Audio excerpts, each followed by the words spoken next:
Tokyo, जहाँ हरेक दिन नयाँ कहानी सुरु हुन्छ र म अहिले उभिएको छु सिन्जुकुको यो व्यस्त सडकमा।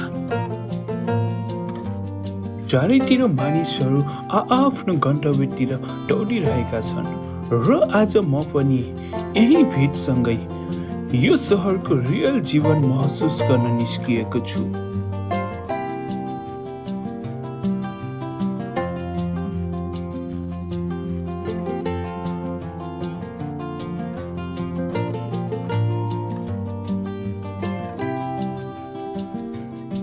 यो क्रसिङ साधारण देखिए पनि यहाँ हरेक सेकेन्ड हजारौं पाइला चलिरहेका छन्।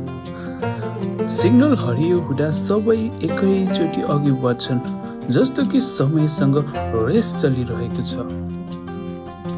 दिनको उज्यालोमा यो सहर अझै क्लिन देखिन्छ।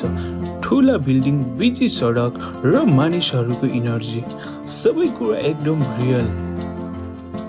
हरेक मान्छे आफ्नै दुनियाँमा छन्, कोही कामतिर दौडिँदै, कोही घुम्न निस्किएको, तर सबैसँग एउटा कमन कुरा छ, त्यो हो आफ्नो गन्तव्य।